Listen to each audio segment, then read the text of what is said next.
Meteoro excepcional grande ilumina o céu noturno da Noruega.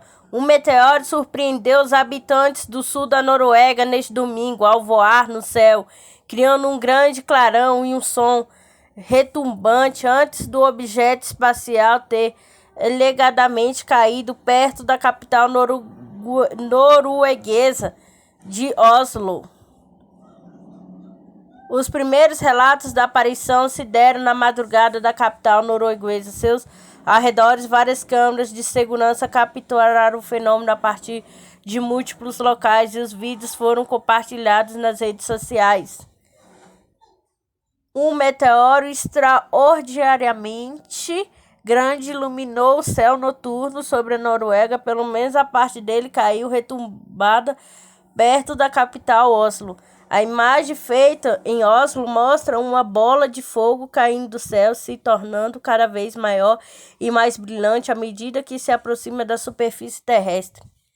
Especialistas que analisam aqui a imagem para tentar identificar sua origem e o local de impacto sugeriram que o meteoro caiu em uma área florestal chamada Finnmark, localizada a cerca de 60 quilômetros da capital do país nórdico. O que tivemos ontem à noite foi uma grande rocha de voava, provavelmente entre Marte e Júpiter, que é o nosso cinturão de asteroide, e ao entrar a toda velocidade na Terra, deixa um estrondo de uma luz e muita empolgação entre nós cientistas e um tanto de medo entre os outros, disse especialista Morten Billet.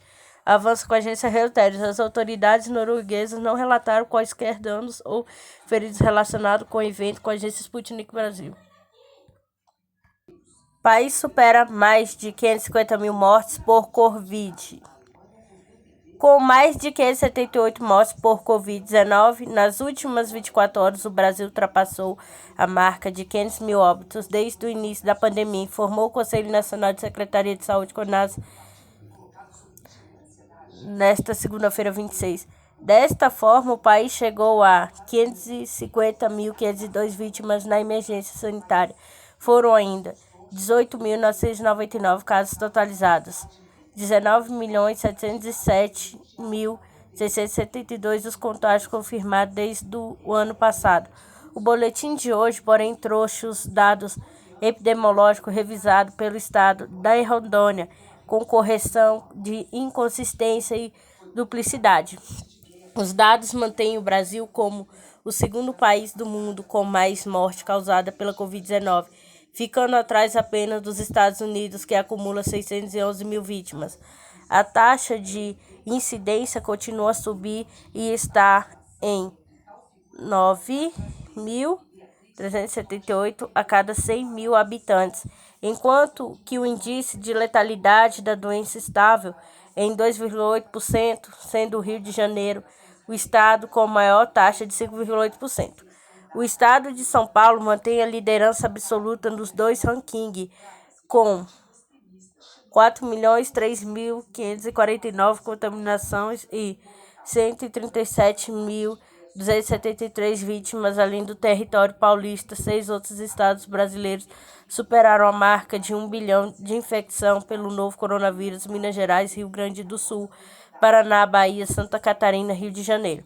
Hoje, o ministro da Saúde informou que o número de casos da variante Delta do novo coronavírus subiu para 169 na utilização da última sexta-feira, 23. O número estava em 143. Deste total, 3 pacientes tiveram quadro grave e morreram em decorrência da doença. No local com mais de registro, até o momento, foi o Rio de Janeiro, com 88 casos mapeados. O Distrito Federal teve um salto e sumiu o segundo lugar, com 30 casos contra 6 da semana passada. Em seguida, aparece São Paulo, com 15, Paraná, com 13, Maranhão, com 7, Santa Catarina, com 5, Goiás, com 4, Rio Grande do Sul, Pernambuco, com 3, cada e Minas Gerais, com 1, com a agência ANSA. Temos verbas para vacinar todos no Brasil, mas falta empenho político e organização, diz especialista. Semana passada, o ministro da Saúde, Marcelo Queiroga, informou que a dose extra da vacina contra a Covid-19 seria enviada para 6 estados que fazem fronteira com outros países. O objetivo é avançar na vacinação nessas localidades para criar uma espécie de cordão sanitário e restringir a entrada da variante do novo coronavírus no Brasil.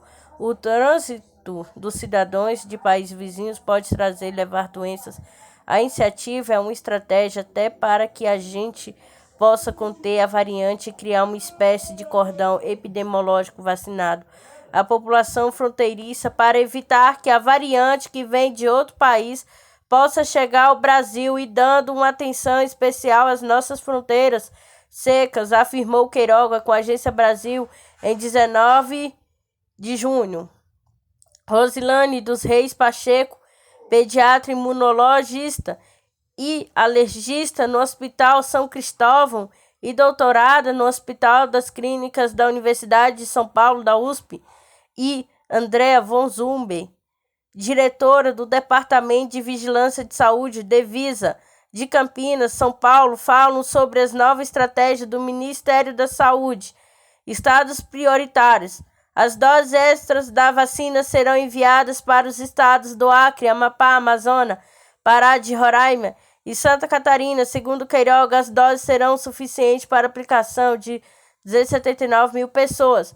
No início de junho, o Ministério da Saúde havia informado que as populações de fronteiras seriam incluídas como prioritárias para vacinação. Na ocasião, foram enviadas doses extras de imunizantes para os estados do Rio do Sul e de Mato Grosso e Rondônia.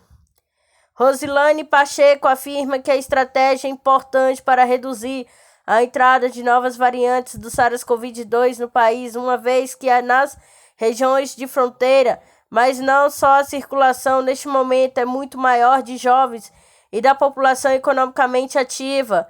O trânsito de cidadãos em locais de fronteira é muito intenso. Isso faz com que o vírus se propague mais facilmente. Se a maior parte da população das fronteiras estiver vacinada com as 2 doses, esses cordões sanitários reduziria a entrada das novas variantes do novo coronavírus, não só nesses locais, mas também como no resto do país, explica a entrevista com a agência Sputnik Brasil. A especialista acrescenta que as fronteiras fechadas evitam que novas variantes surjam e que se propague o vírus. Maior exemplo disso agora são as Olimpíadas, como vimos a liberação das fronteiras em Tóquio, Japão, e a ida de atletas de várias nacionalidades, eles convivendo, resultou novamente em um aumento no número de casos no Japão. Fronteira, portos e aeroporto. A estratégia do Ministério da Saúde foi considerada polêmica por alguns por priorizar pessoas mais novas em região de fronteira, em detrimento de pessoas mais velhas de outras zonas. O governador da Bahia, Rui Costa, argumentou na rede do Twitter que a medida discrimina o Nordeste e a Bahia na distribuição de vacina. O ministro Marcelo Queiroga justificou a decisão afirmando que impedir a disseminação de cepas como lambeda, detectada pela primeira vez no Peru, e a delta oriunda da Índia estão entre as grandes preocupações do Ministério.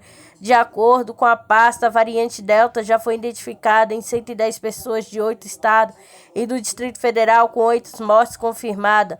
Andrea von Zumbe esclarece que quando uma região atinge uma população vacinada de 75%, 80%, a circulação viral cai e, consequentemente, diminui a possibilidade da entrada da nova variante. Quanto mais a gente vacinada, menor viabilidade viral, menor transmissão, menor chance de espalhar uma nova variante, porque já se sabe que a vacinação, embora ainda permita a infecção, permite uma infecção em um nível menor, porque a viabilidade dos vírus no trato respiratório acaba ficando menor, explica a diretora do Devista. Andrea von Zumbe acrescenta que é importante vacinar não apenas pessoas que moram nas fronteiras, mas todos os contingentes aeroportuários, justamente porque no contato, mesmo que esporádico, com alguém que esteja chegando com uma nova variante, a gente vai fazer uma barreira imunológica no sentido de não entrar na cidade. Rosilane Pacheco concorda afirmar que o Ministério da Saúde deveria priorizar todas as barreiras do Brasil que recebe grande fluxo de pessoas, senão a fiscalização isso propicia a entrada de pessoas infectadas no país e a proliferação do vírus. Vacina é a pressão da mídia. Em uma reunião a portas fechadas na semana na Suíça, o diretor-geral da Organização Mundial da Saúde, OMS, Tedros Adhanom Ghebreyesus, teria afirmado, segundo o portal UOL, que 75% das vacinas contra a Covid-19 foram destinadas para apenas 10 países. Rosilane Pacheco, todavia, não acredita que o Brasil se enquadre nos países que ficaram excluídos da compra da vacina. Pelo contrário, eu acho que o que faltou foi bastante planejamento para comprar os imunizantes. Temos verba suficiente para vacinar toda a população. Falta apenas, por parte dos governantes, um maior empenho e uma maior organização garante. A doutoranda da USP recorda a atuação vacilante do Ministério da Saúde desde o início da pandemia do novo coronavírus. O que vimos inicialmente foi o ministro da Saúde, Luiz Henrique Mandetta, que tinha muita vontade de organizar, porém não tinha apoio. Isso foi uma pena, porque acabou gerando um grande número de mortes e até a falta de material. Em algumas partes do país, o pior de tudo é o que se perpetuou no ministro subsequentes. Fique muito feliz com a postura do atual ministro Marcelo Queiroga e vejo com as medidas de vacinação por faixa etária. A terceira onda não veio de uma forma tão catastrófica. Espero de verdade que ele continue com atitudes nesse sentido. O especialista argumenta que o Ministério da Saúde começou a se esforçar mais para adquirir imunizantes devido à pressão dos veículos de comunicação social, mas a gente tem de ver também que a maioria dessas coisas, com a vacina ser liberada e ser trazida com mais empenho, só foi possível depois que os veículos de comunicação fizeram pressão no governo. Aí sim, eles começaram a comprar mais vacinas, afirma. Rosilane Pacheco concluiu sugerindo outras medidas que o Ministério da Saúde poderia tomar para deter o avanço da Covid-19 e de novas variantes, promover a triagem na população que teve contato com pessoas com casos suspeitos da doença, ampliar a vacinação entre os jovens e adolescentes, tentar a liberação da vacinação para criança, além de emitir notas públicas sobre a ineficácia do tratamento precoce, desestimular o seu uso. Outra medida seria adotar a mesma coisa que outros países fizeram, barrar a entrada de estrangeiro ou exigir teste PCR negativo para poder entrar no Brasil, ou mesmo uma quarentena para poder circular pelo país com a agência Sputnik Brasil.